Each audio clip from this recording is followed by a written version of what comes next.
За сайн байцгаана уу. Энэ удаагийн нэвтрүүлгээр залхуу нүдний талаар товч мэдээлэл хүргэе. За залхуу нүд гэдэг бол ерөөсөө нөгөө хараа яг сул байгааг л хэлээд байгаа. 100% хангалттай сайн харахгүй харааны чадал сул байхыг хэлээд байгаа гэсэн үг. За энэ болохоор шалтгаан гэвэл одоо ер нь бол залхуу нүд үүсэх гол үе нь болохоор яг төрснөөс ахуулаад ер нь 6-7 нас хүртэлх үед одоо хараа бол одоо баг багаар хөгжсөөр байгаад яг 6 нас хүрэхэд ер нь насан туршидтэй адилхан хараатай болдог. Гэтэл энэ үед хүүхэд маань хялар байсан эсвэл нөгөө нэг нүдний тийм гэрэл дамжуулах тунгалаг орчин угарлын системүүдэд бас нөгөө бүдэгшилтэй байсан. За мөн рефракцийн гажиг буюу шил зүүхстэй асуудалтай байснаас болоод одоо хараа сул байхыг хэлж байгаа.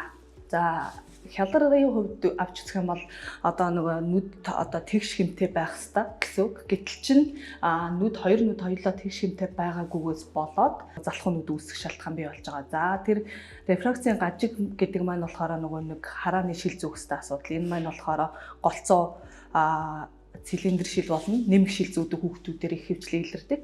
За хасах шил зүүдэг буюу миоп нүдтэй хүүхдүүдээр бол залхуу нүд үүсгэх нь маш ховор байдаг. Тэгэхээр ер нь хүүхдийг ер нь багаас нь ер нь үзүүлэх шаардлагатай л гэсэн үг. За нүдний тунгалаг орчин гэдэгт маань бол одоо эвэрлэг бүрхүүл боллоор шилэн цэрв бий гэх мэт ордог. За тэдгээрт одоо бас бүдэгшилтэй гэрлийг дамжуулах үед тийм саатахтай байсан тохиолдолд бас одоо хараа хөгжихгүй хараа сул байх шалтгаан бас үүсэж байгаа гэсэн үг ээ.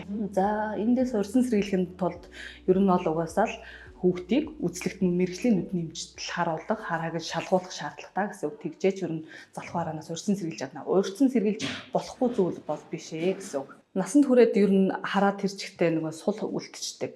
За багадаа тэрийг нөгөө за жишээ нь шил зүүхстэй байсан бол шилээ зүгжээж тэрийг засах хэрэгтэй байсан, 100 гарах хэрэгтэй байсан. Сул харж явснаасаа болоод одоо харааны төвд маань одоо тарих нөгөө дагдсны хэсэгт байрладаг. Тэр төв маань л ер нь одоо үйл ажиллагаасул хөгжихгүй болчихж байгаа гэсэн үг байхгүй юу? Тэгэхээр ер нь шинж тэмдгийн өвд гэх юм бол хараа шалгахад харааны чадал хангалтгүй байх. За нүдний эмчд үзүүлэхэд тэр гэрлийн тунгалаг орчин ер нь нүдний эмчд үзүүлж ээж сайн анзаар мэднэ л гэсэн үг. Дэлгэцээс шалтгаалсан залхуу хараа гэхээсээ илүү шалтгаан нь нүд хялар байх, тэгш бус хэмтэй байх, эсвэл нүдний шил ер нь шил дотроо бүр нэмэх шил, өндөр нэмэх шил. За тэгээд цилиндр шил зүүх ёстой. Тэрийг одоо мэдхгүй явж ирснээс болоод голцоод ер нь залхуу хараа үүсэж байгаа гэсэн үг. Мэдээж ойрын харааны ачаалал бол нүдэнд мэдээж одоо хараа муудахад нөлөөлнө. Гэхдээ яг гол шалтгаандаа бас яг орохгүй. Ер нь одоо хялдар болон рефракцийн гажигаас шалтгаалсан одоо залхуу хараа явах юм бол багаас нь шилийн зүгээд тэгш хэмээн засаад хялрын засаад явах юм бол боломжтой. За тэр нөгөө нэг тунгалаг гэрлийн дамжуулах систем бол бүдэгшилтэй байсан тохиолдолд за нүдний эмчд үзүүлээд засагдах боломжтой хэсэг тэрдлээс ер нь хамаарна гэсэн үг. За ер нь түгээмэл өвчнүүдийн хувьд гэх юм бол нүдний дотоод даралт ихсэх өвчин буюу глауком. За тэгээд чихрийн шижингээс шалтгаалсан диабетик ретинопати гэж чихрийн шижингийн шалтгаанд торлогийн эмгэгүүд бас их давмгаалж байна. За тэгээд ахмадуудад гэх юм бол болор цайлт.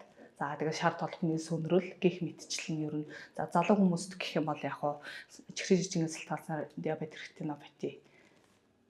За нүдний гэмтлүүд бас зохилж байгаа. Жишээ нь одоо гол зөнхөлдөг жишээ нүдний дотоод даралтын хувьд гэх юм бол за төдийл нь бас нэг шинж тэмдэг анзаарахгүй явагдаад ээж болдог.